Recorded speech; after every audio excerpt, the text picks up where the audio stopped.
debe formular repreguntas, en este caso, cuando realiza el contrainterrogatorio, porque el contrainterrogatorio no es fácil. Tienes que trabajar mucho lo que es la parte, en este caso, mental, y obviamente la idea siempre del contrainterrogatorio es cuestionar a la otra parte, hacer dudar para convencer al juez que el hecho no existió. Siempre acuérdense de eso. O sea, ustedes tienen que hacer el contrainterrogatorio, reafirmar la postura que ustedes tienen, y la otra parte obviamente lo que tienen que hacer es afirmar, y ustedes hacen lo contrario. Entonces, para hacer lo contrario, tienen que obviamente estar pendientes de las respuestas de la otra persona. Así como el día de ayer, que ustedes se dieron cuenta cuando el compañero que hizo la intervención, y les dije, ¿no? Entonces, parece que no se fijó en la fecha, entonces dice, ¿cuándo los conozco? Hace 5 años. Después con el interrogatorio y dice, no, yo los conozco hace 10 años. Hicimos ese ejercicio ayer, por si acaso para los que se fueron temprano y no pudieron acompañarnos hasta el final. Entonces, miren, ¿qué significa eso? Que habiéndoles puesto aquí la fecha, yo les puse aquí la fecha, pero sin embargo, parece que no captaron, y eso se trata, hacerlo rápido, ágil, porque de repente quizás no tienes tiempo para preparar el caso, quizás no lo tienes, a última hora te buscó el cliente, pero te está pagando los honorarios. Entonces, si son una buena recompensa a ese trabajo, ¿por qué no hacer un buen trabajo? ¿Por qué no hacer un buen papel? ¿Ya? Entonces, eso es parte de lo que vimos. Ahora, ¿algo más que pudieran aportar al tema? Dígame. De pronto que la juez participó mucho, más casi que a favor del testigo.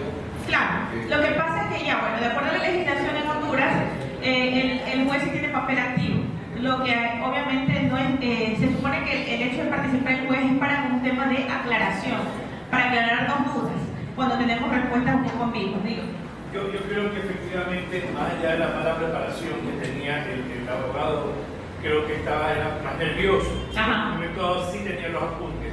El punto de él era claro, él quería dejar claro que todo lo que decía la testigo no tenía peso porque todo eran suposiciones y todo eran creencias. Lo que me dijeron, lo que uno me comentó, yo no escuché la llamada, eso fue lo que me dijo. O sea, cuando él quiso volver a hacer las preguntas, ya tuvo la oportunidad de decir que lo que él buscaba era descalificarla como testigo, ya que ella no percibió por sus propios sentidos, y darle de baja como una testigo con credibilidad, pero no supo cómo decirlo frente al juez, que la jueza sí le dio la oportunidad, pero como usted decía, ya no le podía hacer el trabajo. Ya no, claro, ya no podía hacerle esa parte del trabajo. Entonces, esa es la parte donde sí tenemos que chequearnos. Si nos dan la oportunidad de reformular la pregunta, rápido, o sea, hacerlo. ¿Por qué? Porque, y también, o sea, exponer qué es lo que quiero yo de ese interrogatorio. De repente el juez le dice, bueno, ¿qué es lo que usted busca? Entonces, señor juez, demostrarle que el testigo no percibió por sus sentidos. A él le comentaron, o sea, es verdad, le comentaron, ni siquiera escuchó.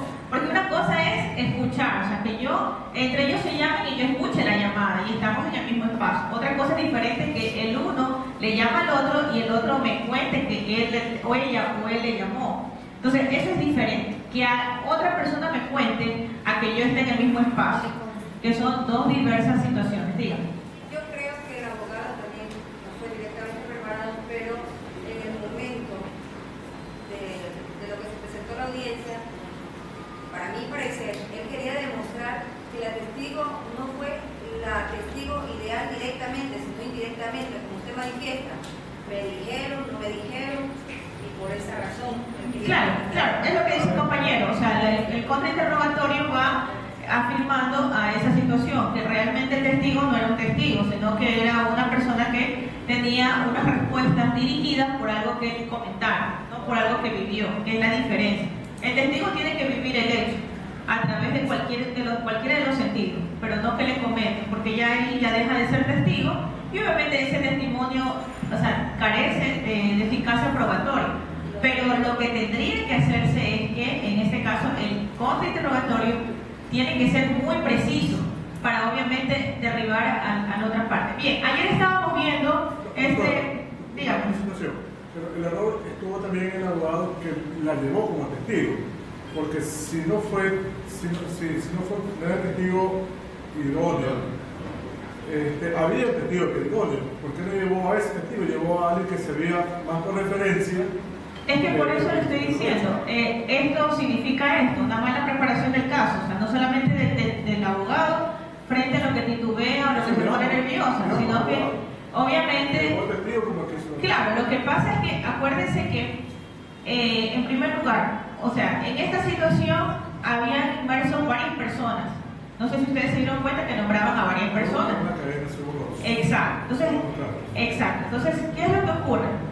Ninguno de ellos llamó a las personas realmente que estuvieron involucradas en el hecho, para empezar, porque entendimos que el primero solamente es una persona que trabaja de auxiliar de farmacia y que obviamente es el que iba a proveer de ciertos insumos cuando obviamente no tengan disponibles. ¿Algo va a decir usted? Dígame.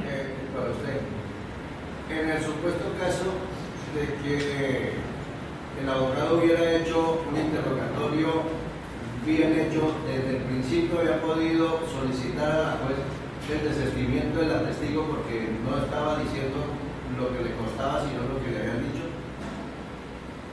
¿Testigos qué?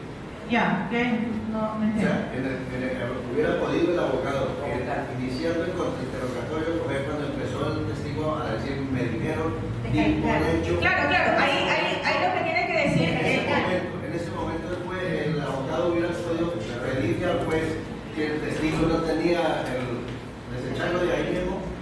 A ver, lo que no es que se desecha, sino que, ¿qué es lo que ocurre?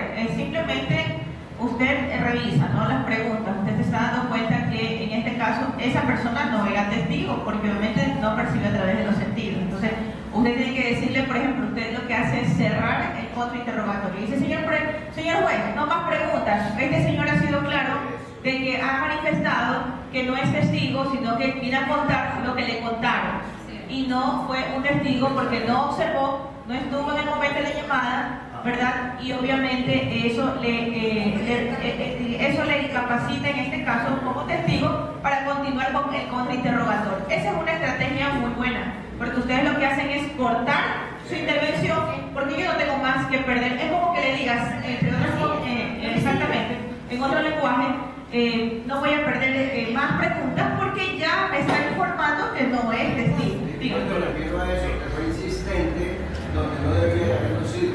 Claro, ajá, correcto. Doctora, entonces usted lo que me está diciendo es que sí es pertinente ese comentario y no es que una vez que quiero calificar al testigo, usted no me va a decir, no, ese comentario igual a ser parte de los finales. No, puedo hacer ese comentario. Claro, pero es que en el contrainterrogatorio. Por eso, en el contrainterrogatorio. Porque acuérdate que cuando calificas el testigo es en el interrogatorio. Cuando califican, acreditan al testigo es en el interrogatorio, acuérdense eso. Sí, lo estás haciendo lo contrario, entonces ahí cortas, cierras y dices, el señor acaba de contar, acaba de declarar lo que le contaron, lo cual obviamente no percibió a través de ninguno de sus sentidos, no observó y no estuvo presente en la llamada, en este caso. ¿Usted como juez así permite ese comentario? Por supuesto, estás diciendo por qué motivo lo cortas. Entonces, cuando le dice la siguiente pregunta, entonces dice, ¿sabe qué, señor juez? No más preguntas. Ya acaba de decir la persona, en este caso, contó lo que viene a declarar, perdón, lo que le contaba. Entonces, eso le resta, obviamente, la acreditación de su testimonio como un verdadero testigo. Dígame. Yo puedo observar que, por ejemplo, el abogado que sea contra el interrogatorio nunca objetó las preguntas. Así es. Ya, yo puedo observar también que, por ejemplo, estaban haciendo evaluación de que tenían antecedentes cuando eso no era materia de la ley. No era materia de controversia, correcto, exactamente. Y esa pregunta, acuérdense que ustedes no la pueden hacer. En el COGEP, obviamente, no se puede hacer evaluación de antecedentes penales, por si acaso.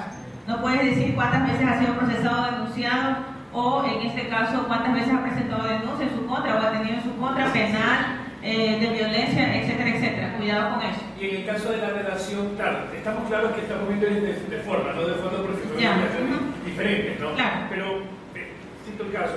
Y en el caso de la relación, que yo ayer en el ejercicio tampoco quise decir que era la relación de él con un amigo, vale la pena generar la relación, el vínculo, porque no hay testigo descalificado, pero es importante establecer ese vínculo familiar que en un momento dado puede hacer que yo tenga un interés de ayudarlo como testigo. Para ustedes es relevante. No, porque familiar. ¿Y quién más es testigo? Porque obviamente está dentro del territorio de cualquiera de las dos personas que tienen. Porque obviamente los familiares observan cómo son los diversos comportamientos. Entonces, si estamos hablando de una falta de armonía, por ejemplo, estamos hablando de habitualidad. Cuando hablamos de habitualidad, hablamos de varios momentos. Cuando hablamos de varios momentos, hablamos de varios hechos. Entonces, no vamos a decir que solamente por un hecho ya voy a decir que hay falta de armonía. No, entonces la persona, por ejemplo, va a tener, el familiar va a referir, sí, cuando tuvimos el cumpleaños del fulanito de tal, el señor le pegó, le insultó, le dijo esto y el otro. ¿Por qué? Porque estaba bailando con otra persona. Después en el matrimonio de fulana hizo esto, hizo el otro. Se van contando varios hechos. Entonces, si el familiar refiere, obviamente, ¿por qué? Porque estuvo presente en esa, y ahí viene pues el contrainterrogatorio. ¿Usted estuvo presente en eso de ahí? Sí. Si la otra parte, por ejemplo, tiene las fotos de los eventos y de repente el testigo no está allí, entonces ahí sí es el arma de ustedes más fina, más rápida y letal. ¿Por qué? Porque ustedes le van a mostrar, no, pues a ver, identifique si usted no está aquí en esta fotografía, porque usted no está en la fotografía de la familia, si usted se supone que estuvo en este acto que dice que hubo violencia. Entonces ahí dicen, no, te va a decir una de dos, o yo fui el que tomé la foto, que también puede ser. Ya, pues por eso son las selfies, ¿no? Por eso les digo, o sea, mire, o sea, porque se puede prestar por estrategias realmente. Entonces todo depende obviamente de cómo hagan el contrainterrogatorio. Dígame, algo me quería decir. Sí, doctora, un abogado puede patrocinar a un actor demandado siendo familiar. ¿Familiar? Sí, no tiene ningún impedimento. No, hasta ahorita en lo que son las previsiones a los abogados no tienen aún las previsiones, salvo que posteriormente tengamos algún código de conducta que en su momento fue realizado, pero acuérdense que eso quedó suspendido en el año 2014 porque hubo ciertos sectores, en este caso sobre todo los colegios de abogados y diversas entidades, que no les gustó tomar el código de conducta, y eso nos ayudaría muchísimo, porque realmente vamos a ver un poco más de principio de verdad procesal y muchas cosas que pueden ser más interesantes en un proceso que puede ser un poco más transparente. No digamos que no lo tenemos, puede ser, pero estar libres un poco de transferencia emocional, que es lo que hablamos en psicología. En psicología, cuando por ejemplo tienes un amigo que es psicólogo, es mejor que no te trate. ¿Por qué? Porque te quiere, porque hay una transferencia emocional, un cariño, un aprecio, y eso significa que él no va a ser objetivo en la evaluación cuando necesites obviamente una terapia. ¿Ya? Lo mismo sucede con los demás profesionales.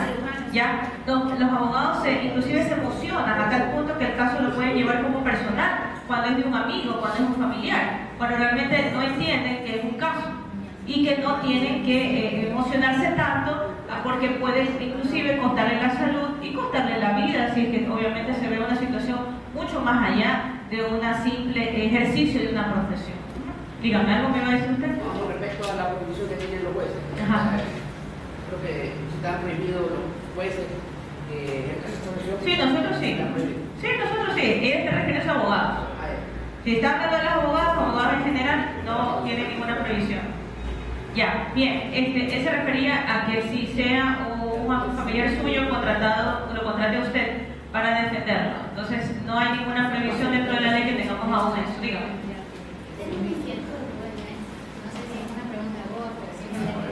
Adelante, diga. ¿Un abogado se puede defender uno mismo? ¿Se puede defender uno mismo? Sí. ¿Cuánto quieres defenderte? ¿En qué tipo de caso? Es que es algo que comentábamos como compañeros. Ya. No sé, en cualquier caso. En cualquier caso.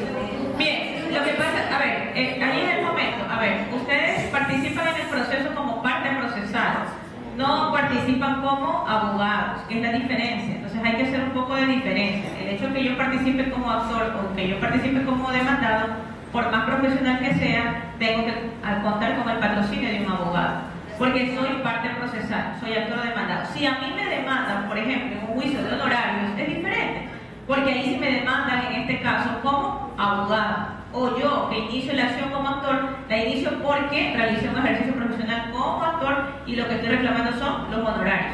No está sometiéndose a ninguna otra controversia, porque ya el caso se resolvió. Lo que no me están pagando son honorarios. ¿Ya? Depende de la situación. de la naturaleza del juicio. Sí, ya, bueno. Vamos a ver este video que ayer no lo pudimos observar y que es importante.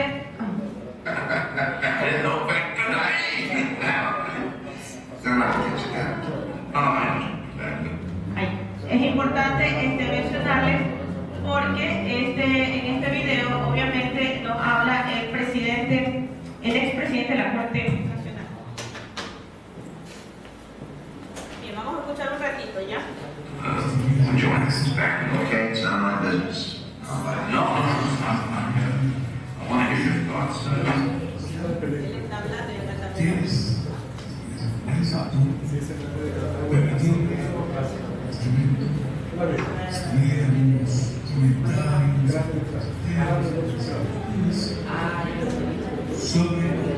Escucha un ratito, por favor.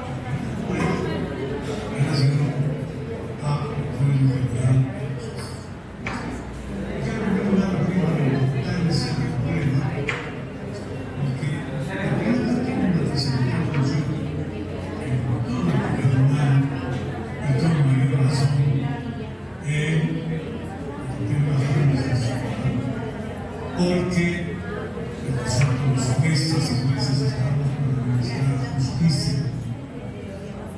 Y sin la prueba no se puede administrar justicia como manda la Constitución.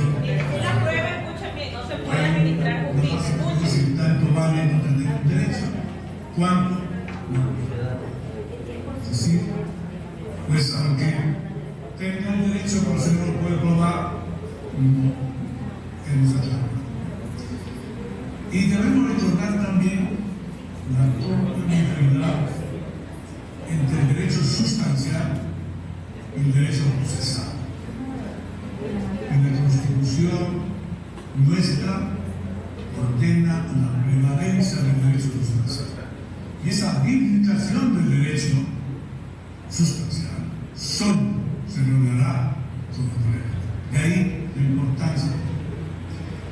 En cuanto a los sistemas fundamentales de la actividad probatoria, ustedes conocen que el Código Orgánico General de Procesos se rige por el principio lícitos.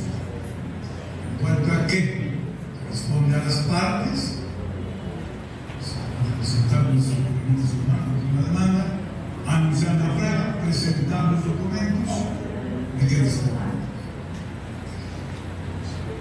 Y obviamente que también cabe aclarar que la dinámica procesal no está solamente entre las partes, no está también con el juez.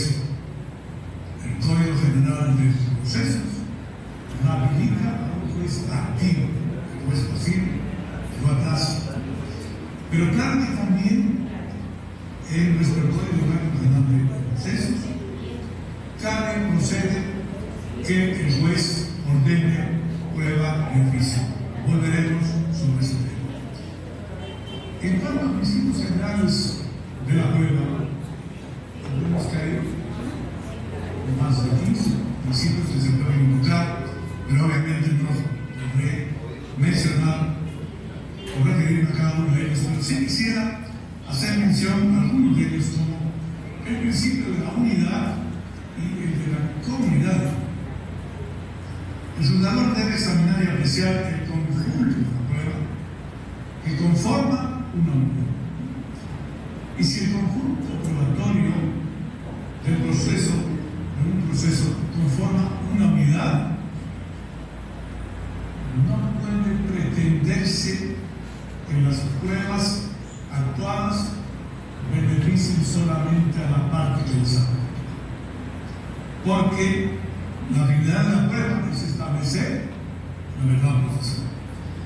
Y también, como consecuencia de ello, de este principio de la comunidad, no es procedente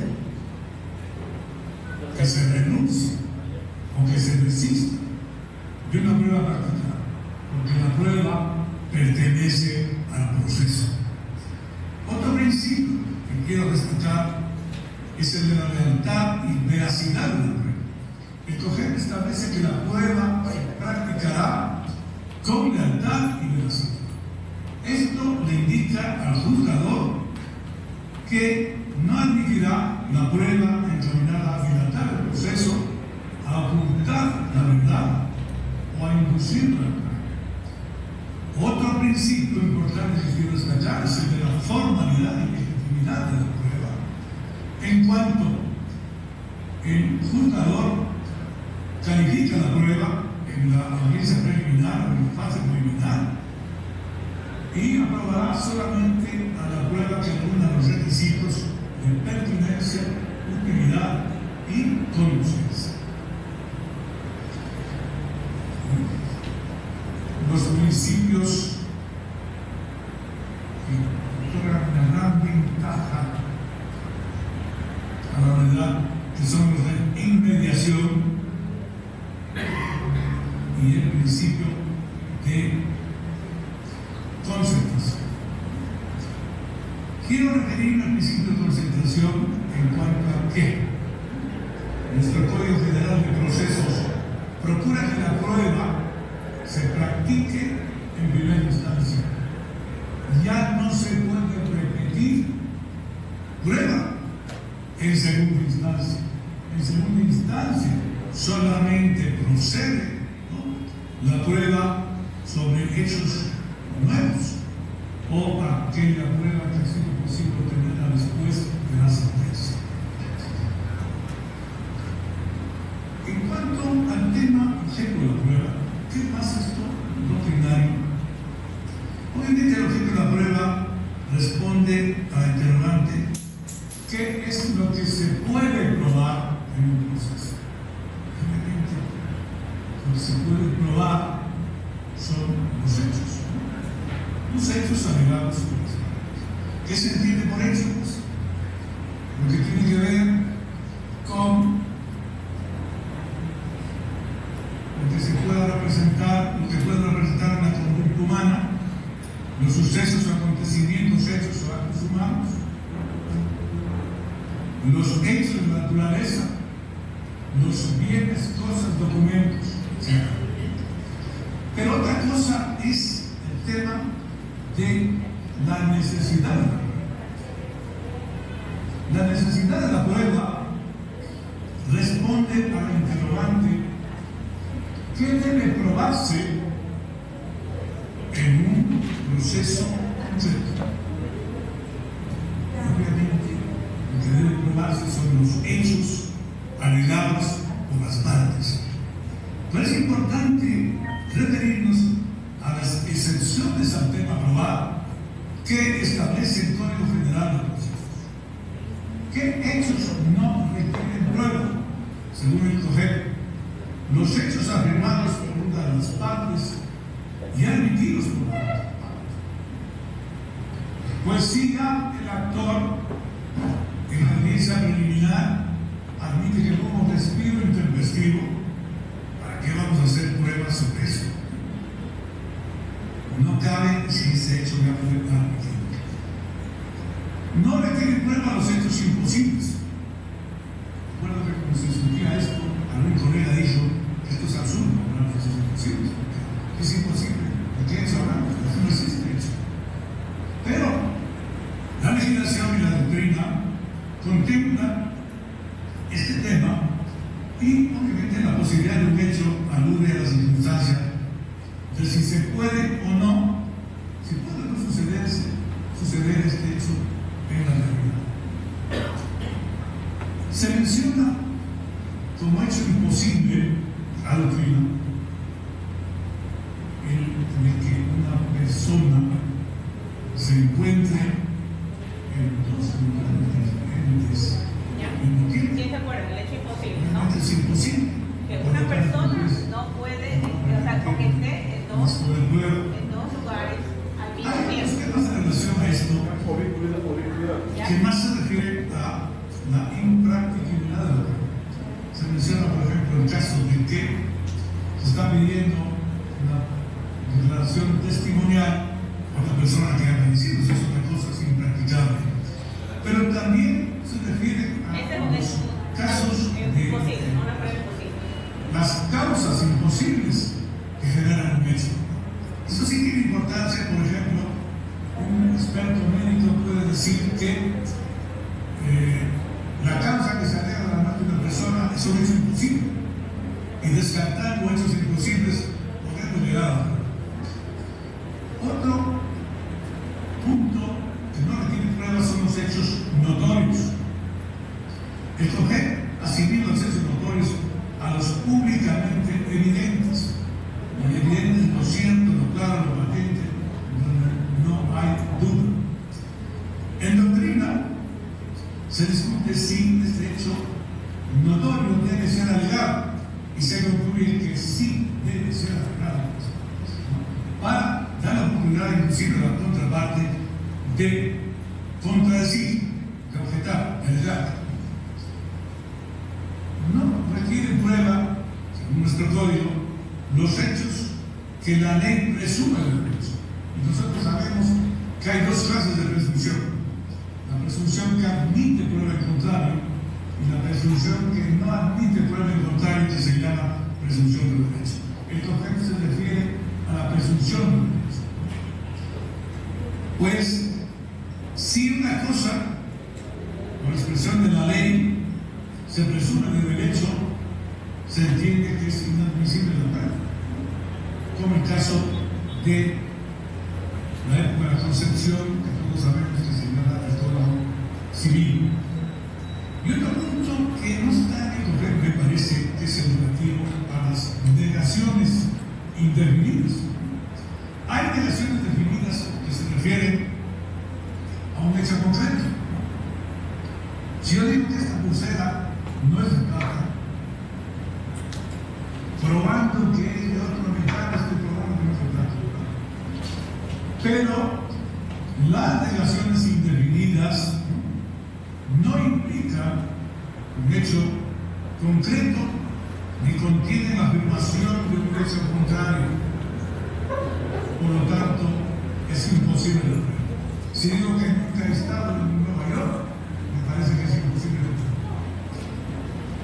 También debemos referirnos a las normas jurídicas. Obviamente, las normas jurídicas del caso nacional no requieren prueba, eso es, no se lo he dicho. Pero si invoca la aplicación de normatividad extranjera, sí debe acreditar la vigencia y la autenticidad de esa ley a través de la certificación de los agentes diplomáticos. Y quiero referirme también a las fases de la actividad probatoria. Yo encuentro que de acuerdo a COGEP, el Código General de Procesos, hay 5 fases, 5 momentos de la actividad probatoria. La una, que se refiere a la oportunidad, al anuncio y presentación de prueba. Segundo, a la calificación para calificar la admisibilidad de la prueba. La tercera, la ordenación de medidas respecto a prueba. Cuarto, la práctica. Y quinto, la evaluación. En cuanto al anuncio de prueba, todos sabemos que actor demandado en la demanda y en la tercera demanda deben anunciar los medios de prueba y deben acompañar los documentos de que disponen. Y en cuanto a la prueba testimonial, deben señalar, indicar la nómina de testigos con indicación inclusive de los hechos sobre los cuales declararán.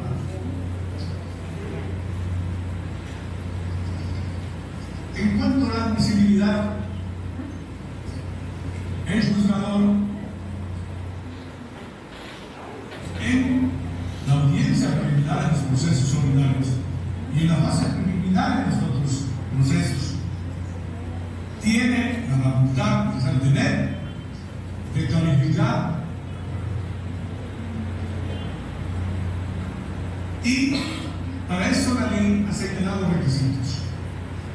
El requisito de la pertinencia, que se refiere, según el artículo 161, a que la prueba deberá referirse directamente a los hechos, circunstancias o circunstancias concretas. Es decir, la pertinencia se refiere a la relación directa o indirecta de la prueba, de los medios de prueba, con los hechos en litigio que se quieren comprobar. Si queremos probar la prescripción extraordinaria,